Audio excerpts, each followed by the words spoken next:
تو بات بہت آگے چلی جاتی ہے نا. جی جی میں تو اعظم صاحب کی صرف ایک بات کے اوپر کامنٹ کرنا چاہ رہا تھا کہ اس ملک میں ایک ریفرینڈم ضرور ہوا تھا, اس کے اوپر کسی کو کوئی اعتراض نہیں تھا, اور کچھ نہیں. میں ان کو انٹرپٹ کر رہا. آپ جب یہ شفافیت والا سوال جب آپ اگر ابھی کرنا چاہتے ہیں تو میں بھی جواب دیتا ہوں. دیکھیں شفاف انتخابات تو بہت بڑا چیلنج ہے, بہت بڑا چیلنج ہے, لیکن اس سے بڑا چیلنج پتہ ہے کیا ہے؟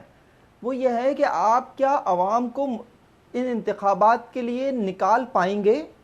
کیا لوگ جو ہیں وہ انتخابات میں ووٹ ڈالنے کے لیے باہر نکلیں گے؟ مجھے تو نہیں لگتا لوگ انتخابات میں ووٹ ڈالنے کے لیے باہر آئیں گے. اگر انہیں نکلنے دیا جائے گا, فہیم صاحب, انوار الحق کاکڑ صاحب وزیر اعظم, نگراں وزیر اعظم ہیں, آپ تو آج سے نکلنے نہیں دے رہے نا. جانبداری یا غیر جانبداری پر بھی بہت سارے سوالات ابھی کھڑے ہو رہے ہیں, اس پر بھی تھوڑی نظر ڈالیے. نہیں دیکھیں, بات یہ ہے کہ آج آپ نے پیٹرول کی قیمتوں میں مزید اضافہ کر دیا. کیا عوام پیٹرول کی قیمتوں میں اضافے کے لیے ووٹ ڈالنے نکلیں گے؟ آپ جو ہے یہاں پر مہنگائی کیے چلے جا رہے ہیں کہ عوام مزید مہنگائی کے لیے ووٹ ڈالنے کے لیے نکلیں گے. فہیم, ہم مہنگائی کی بات کریں گے, لیکن ابھی میں ثنا کی طرف جاؤں گی کیونکہ ٹائم ہمارے پاس شارٹ ہے, بریک کی طرف مجھے جانا ہے. ہاں بھائی, 2 ثنا ہیں آج, آپ انہیں سے بات کریں. آج ثنا آپ کی جانب آؤں گی. آپ بتائیے گا, آپ کو کیا لگتا ہے شفاف انتخابات اور ساتھ نگراں وزیر اعظم انوار الحق کاکڑ صاحب کا نام, دونوں چیزیں مکس نہیں ہو رہی؟ میں پہلے تو یہ سوچ رہی ہوں کہ میں کس ملک میں بیٹھی ہوئی ہوں, کس ملک کے بارے میں بات ہو رہی ہے, کون سے آئین کے بارے میں بات ہو رہی ہے, اور کون سے الیکشن کے بارے میں بات ہو رہی ہے. ہمیں تھوڑا سا اپنے گریبانوں میں بھی جھانک لینا چاہیے.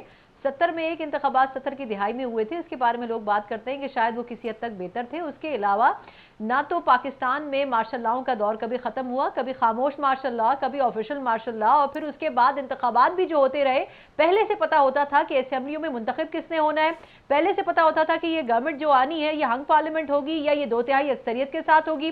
اگر کوئی 2/3 اکثریت کے ساتھ آ بھی جاتا تھا تو اس کی ٹانگ کھینچ کے اس کو سسٹم سے باہر کر دیا جاتا تھا اگر وہ لائن کراس کرتا تھا.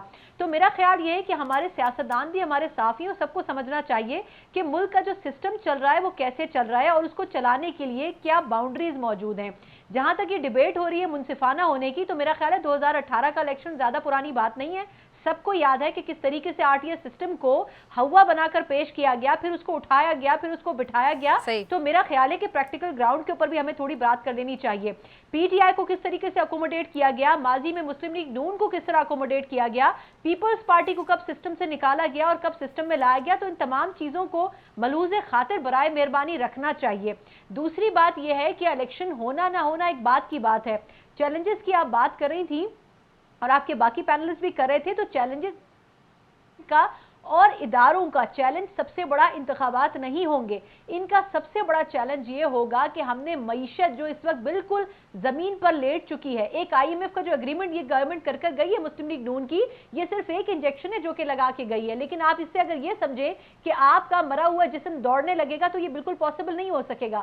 میرے خیال میں اس وقت سب سے بڑا چیلنج یہ ہے کہ ہماری معیشت کو بہتر کیسے کرنا ہے, جو اگریمنٹس ہوئے ہوئے ہیں ان کو سسٹین کیسے کرنا ہے, اور ان کے لیے گراؤنڈ کیسے بہتر بنانا ہے. اور دوسری بات جو دہشت گردی کا حوالہ آپ کے کسی ایک پینلسٹ نے دیا, بہت امپورٹنٹ ایشو ہے, پرائیورٹی کے اوپر اداروں کی طرف سے بھی ہے اور گورنمنٹ کا بھی ہونا چاہیے. اگر دہشت گردی کو آپ نے کنٹرول نہیں کیا تو فورن انویسٹمنٹ آپ کے یہاں نہیں آ سکے گی, اور اگر فورن انویسٹمنٹ نہیں آئی تو سی پیک آپ کا فلاپ ہو جائے گا. آپ جو اس وقت ملٹیپل پروجیکٹس لگا کر گئے ہیں جو آخری چند دنوں میں مسلم لیگ نون کی گورنمنٹ رہی ہے, اس کا سارا ایسنسی اس بات کے اوپر تھا کہ آرمی چیف اور پرائم منسٹر نے مل کر پاکستان کی اکانومی کو بہتر کرنا ہے. تو میرا خیال یہ کہ جو پرائیورٹی اس وقت کی موجودہ حکومت کی بھی اور اس کے علاوہ اسٹیبلشمنٹ کی ہے وہ یہ ہے کہ اکانومی کو بہتر کیا جائے. اور آپ دیکھیے گا کہ جو کابینہ میں لوگ شارٹ, ٹھیک ہے سنا, ہم اکانومی پر بات کریں گے, ہم پیٹرول پر بات کریں گے, مہنگائی پر بات کریں گے, لیکن ٹائم چونکہ شارٹ ہے. اکرم صاحب کا مجھے پوائنٹ اس میں لینا ہے. اکرم صاحب آپ کو لگتا ہے کہ ٹھیک ہو گیا, اکرم صاحب آپ کو لگتا ہے کہ جو ابھی سارا فوکس ہے ہمیں الیکشن کی شفافیت پر, کیونکہ انوار الحق کاکڑ صاحب بات ہم بار بار انہی کی کر رہے ہیں, نگراں وزیر اعظم, ان کی جانبداری پر, ان کی غیر جانبداری پر ابھی بھی سوالات اٹھ رہے ہیں, اس کو اگنور نہیں کیا جا سکتا ہے, تو عوام پھر کس کی طرف دیکھے؟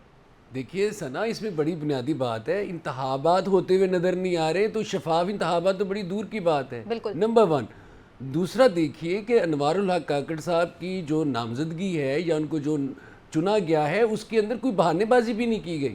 سارا عمل جو ہے وہ بالکل ایک کھلے ایک کتاب کی طرح ہمارے سامنے ہے کہ کیا ماضی ہمارے سامنے ہے, اس دفعہ کیا ہوا ہمارے سامنے ہے, کہاں سے نام آیا. یعنی کہ جس پرائم منسٹر نے ان کی سمری کو منظور کرنا ہے, ان کے نام کو اپروو کرنا ہے, جس اپوزیشن لیڈر نے وہ نام پرپوز کیا ہے, میں پہلے بھی کہہ چکا تھا کہ یہ بہت کم ہوا ہے کہ اپوزیشن لیڈر کا نام اتنی آسانی سے فوری طور پر قبول کر لیا گیا. یہاں پہ تو معاملات 6 ماہ لٹکے رہتے تھے, کہ کبھی الیکشن کمیٹی کے پاس گیا, پارلیمانی کمیٹی کے پاس گیا, پھر الیکشن کمیشن میں گیا. یہ سارے معاملات ہم دیکھ چکے ہیں. جہاں تک معاملہ ہے نا, ابھی ثنا مرزا جو بات کر رہی تھی, یہ مینڈیٹ نہیں ہوتا کسی بھی ملک کی نگران حکومت کو کہ وہ معیشت ٹھیک کرے. کسی بھی ادارے کا یہ مینڈیٹ نہیں ہوتا کہ وہ اس حد تک اپنے پر پھیلا لے کہ جو دوسرے جو پرائیویٹ سیکٹر ہے, جو عام لوگ ہیں, ان کا جو دائرہ کار ہے وہ سکویز ہو کے رہ جائے. ملک نہیں چل سکتے, معیشتیں نہیں چل سکتی. الیکشن بات ہوئی 70 کے الیکشن کی, اس میں بھی ایک غلط فہمی تھی, اس میں بھی ان کا خیال تھا کہ ہمیں مثبت نتائج مل جائیں گے, اس لیے وہ فیئر الیکشن ہو گیا تھا.